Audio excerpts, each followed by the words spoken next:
that we're talking about old times, we're going back on time.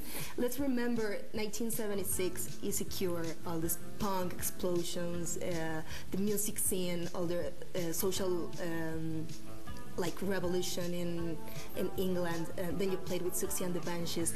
What would be like the thing that you miss the most about that time? Apart from my youth. Yeah.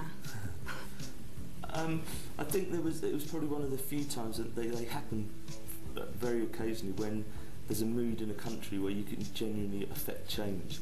I think the problem with the punk movement was that it burnt itself out far too quickly, and it was really only to do with music.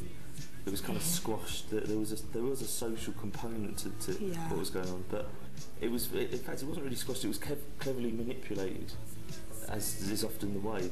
The media. Yeah, they played a big part in kind of diffusing a lot of the unrest, and I mean, you know, there have been genuine revolutions since I've witnessed, not first-hand, but kind of have been, you know, like the fall of the Berlin Wall and stuff. I mean, I can remember playing in East Germany when we had to go through the no man's land and stuff. So when that came down, it was a big thing. You think that the world's changing, and for a brief period in 1976, it kind of felt, actually more the summer of 1977 really, in the Queen's Jubilee, there was a brief period where I felt like there was a youth movement that was genuinely going to change things.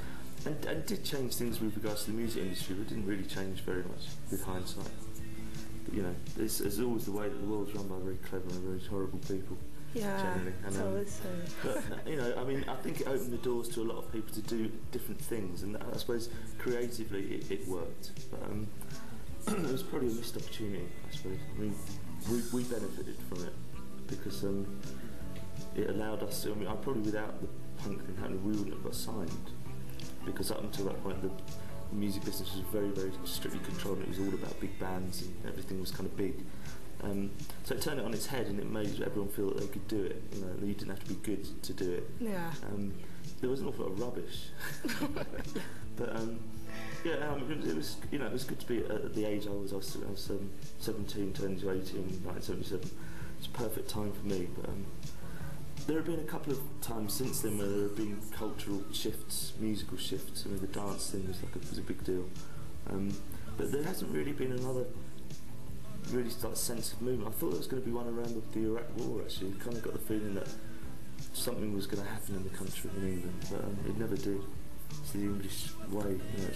Estás viendo a The Cure en especiales Telehit.